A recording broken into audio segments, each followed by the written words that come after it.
On plonge? Bah ouais, ouais. Non. Non, la Non. baignade est interdite.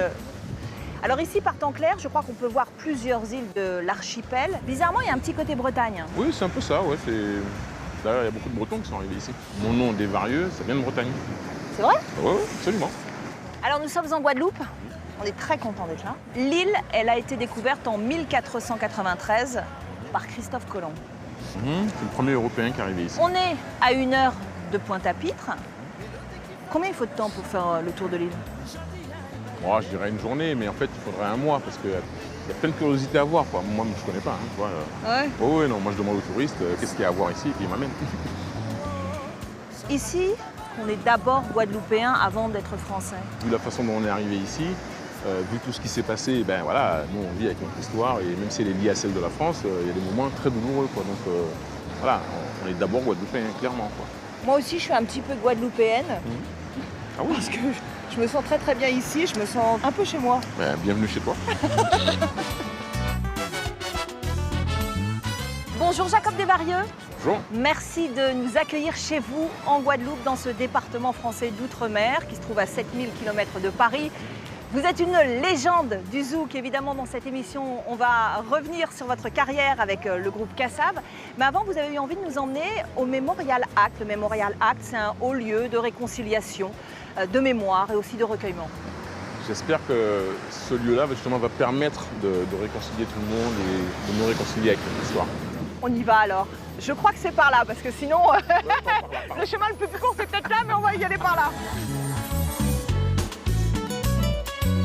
C'est quelqu'un.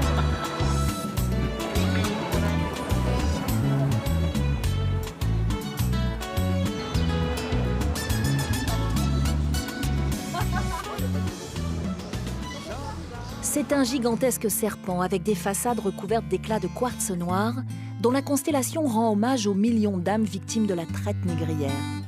Le Memorial Act a été conçu pour être le centre le plus important au monde consacré au souvenir de l'esclavage.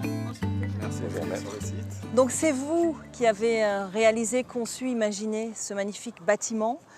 Ce lieu, ce n'est pas n'importe quel lieu. On est sur un site qui est à la fois stratégique et symbolique. Vous n'avez pas choisi cet emplacement par hasard.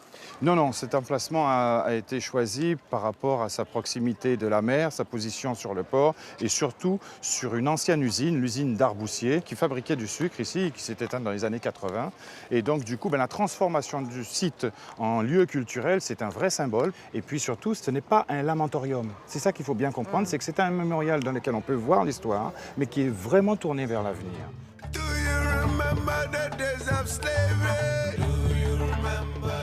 Et nous plongeons à présent dans cette douloureuse histoire de l'esclavage en compagnie de Thierry Létang. L'esclavage est avant tout, certes, un commerce, mais un commerce de troc. Ces esclaves, ces hommes, ces femmes sont échangés dans ces ports négriers contre des produits manufacturés qui nous viennent d'Europe. Ces gens, cette marchandise humaine, sera embarqués, véritablement concentrés dans des bâtiments. Ils ne peuvent pas se mettre debout et ils vont rester à fond de cale entre 1 mois et 3 mois. Jacob, on est amené quand même à se projeter dans leur univers, dans leur quotidien et à vivre leur calvaire. Je crois que quand on a vu ça, on peut imaginer toutes les séquelles qui peuvent rester des siècles après. Parce que ça n'a jamais été ni commenté, ni quoi que ce soit. Nous, jusqu'à maintenant... Donc les plaies ne sont pas cicatrisées? Non, clairement non. La liberté est un mets pour lequel l'estomac des nègres n'est pas préparé. Entre 1794 et 1802, la Guadeloupe va connaître 8 ans de liberté. Elles vont malheureusement se terminer par le rétablissement de l'esclavage par les troupes de Bonaparte en 1802. Les Guadeloupéens vont résister et préfèrent se faire sauter plutôt que de se rendre aux troupes esclavagistes de Bonaparte. C'est vrai que je n'ai pas le souvenir que dans nos manuels d'histoire, on ait eu connaissance de ce chapitre de l'époque napoléonienne. Ça, je ne peux même pas imaginer qu'il ait pu faire des trucs pareils, quoi. J'ai appris ça il n'y a pas très longtemps. Hein. Mais non, c'est pas possible. Pas lui. Pas le mec qui est le héros de l'histoire française.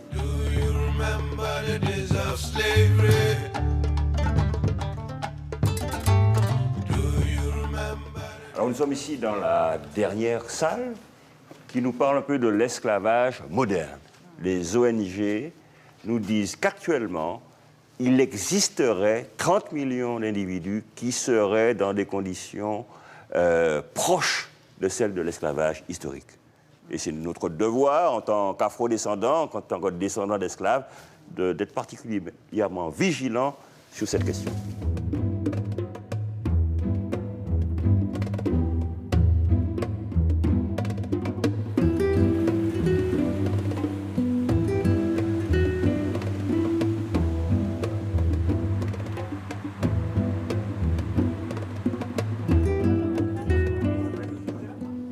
Pas parler de Jacob Desvarieux sans parler de Cassave, donc on va commencer par là. Est-ce que vous pouvez nous rappeler comment le groupe s'est constitué à l'aube des années 80? Alors, c'est très simple. C'était une idée complètement mégalo de Pierre-Édouard Décimus, pas moi. Il voulait faire un groupe qui fasse de la musique antillaise, qui soit écouté par les Antillais et, si possible, que soit écouté par le reste du monde. Alors, je dis mégalo parce que la musique qui passait à l'époque dans le monde entier, c'était la world music, en fait, pour nous. Qui est en général une musique anglo-saxonne avec quelqu'un qui parle dans sa langue, qui chante dans sa langue, sur la musique anglo-saxonne, jamais dans l'autre sens. Et nous, on ne voulait pas être mélangés à ça, donc on s'est dit non, nous on fait de la musique antillaise parce qu'on est antillais. Les Antillais, il faut qu'ils nous acceptent. Et puis après, bon, si le reste du monde prend, super. Voilà, ça a commencé comme ça.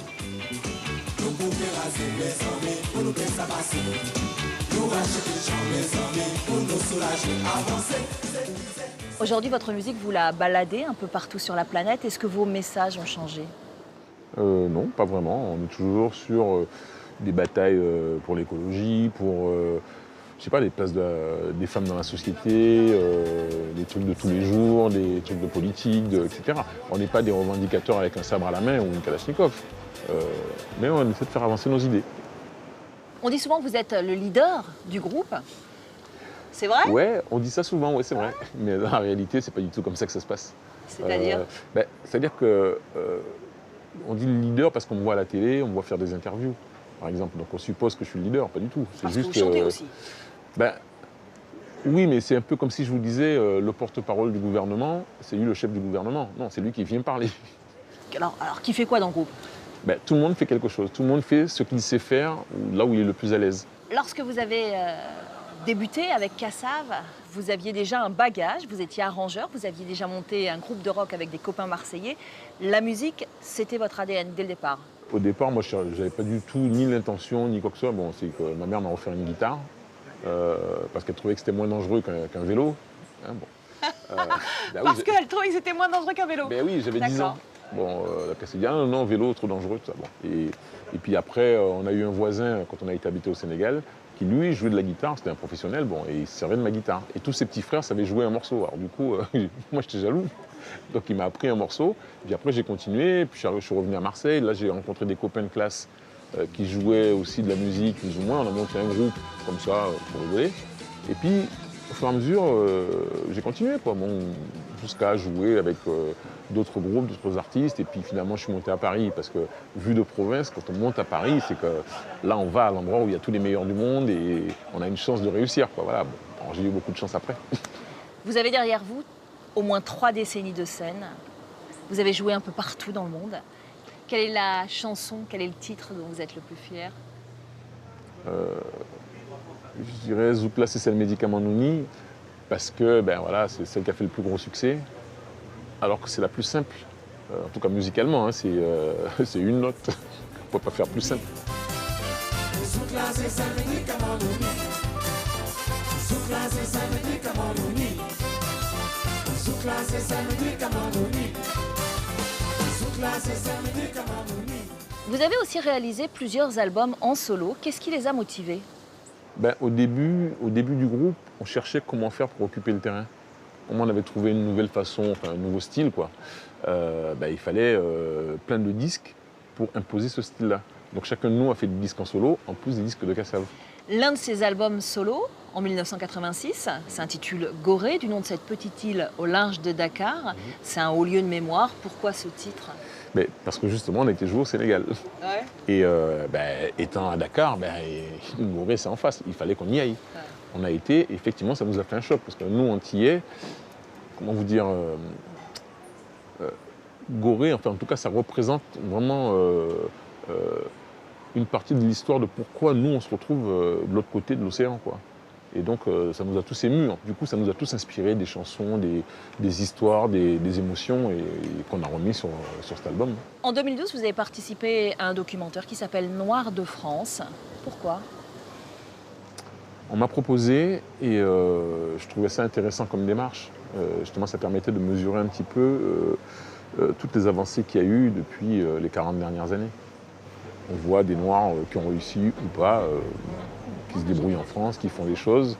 Tout ça pour dire qu'on est des Français. Hein. Parce que quand il faut aller à la guerre, on est les premiers qui sont appelés, les premiers qui doivent aller en première ligne. Le reste du temps aussi, on est Français. Voilà. Alors il y a des gens pour qui c'est pas évident. Donc on est obligé de leur rappeler tout le temps. Bon, mais ça avance. Avec votre musique, est-ce que vous avez le sentiment de faire le lien entre les Antilles et l'Hexagone? J'espère. Mais j'ai eu un compliment qui m'a vraiment touché, qui est encore pire que ça. C'est en Afrique, par exemple, on parle souvent d'Aimé Césaire comme étant le lien entre l'Afrique et les Antilles, et pour cause. Bon. Et puis un jour, il y a quelqu'un qui m'a dit « Vous voyez, nous, on a deux liens avec les Antilles. On a Aimé Césaire et on a Kassav. » J'ai dit « Waouh !» J'ai dit « Ouais, là, je peux... Hein ?» Joli compliment, c'est sûr. Vous dites souvent que la musique sert à faire danser les gens. Est-ce que, pour vous, c'est vraiment sa vocation première? Moi, je constate que la musique classique, au départ, c'est pour faire danser les gens. Hein. On a envie de l'intellectualiser aujourd'hui, machin, mais les mecs qui l'ont fait, voilà, à l'époque, ça se dansait. Bon. Le jazz, ça se dansait. C'est justement une danseuse que Jacob a souhaité nous présenter dans son émission, Nati Chico Montella. Elle a été bercée par un univers musical caribéen très éclectique et elle a finalement choisi le jazz pour exprimer son art. Ses guêtres, elle les a traînés de New York à Cuba en passant par Paris. Mais c'est toujours ici, en Guadeloupe, qu'elle finit par revenir danser et nous éblouir.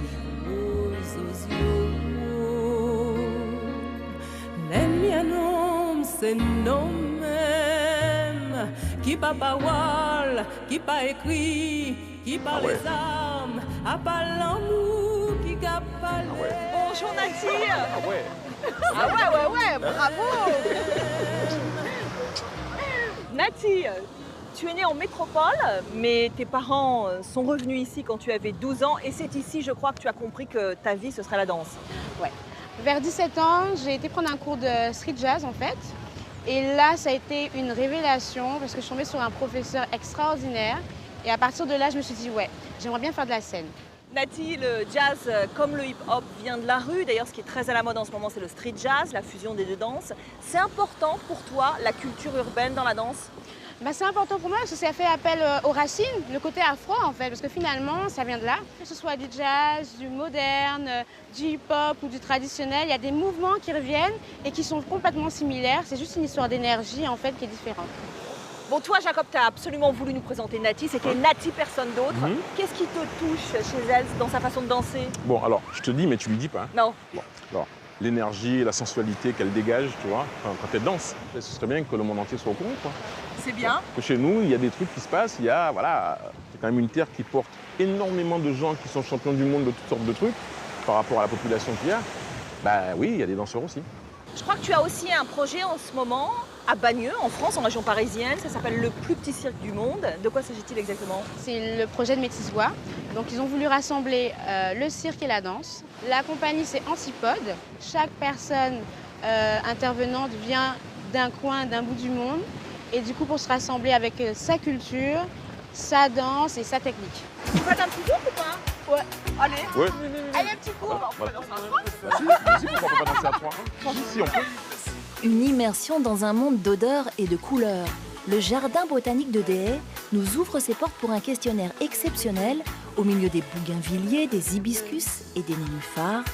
Oula, oulé.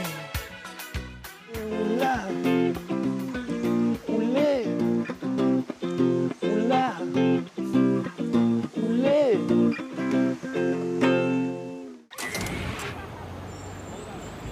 Le moment où on coupe les cannes. Alors, une fois que les cannes sont coupées, il y a une odeur qui flotte. Il n'y a qu'en Guadeloupe qu'on sent ça. Je dirais le jour où on a fait un concert pour les 10 ans du groupe à peu près, on nous a remis notre premier disque d'or. Alors, quand on part de, on va dire, de Gosier et qu'on va à Saint-François, à un moment donné, on passe à Sainte-Anne. Il n'y a qu'un seul chemin.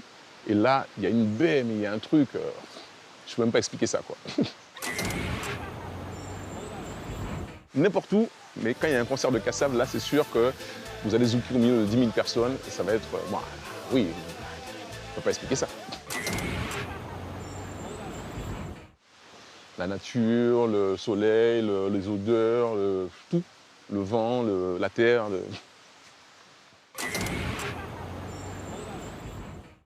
Paradis.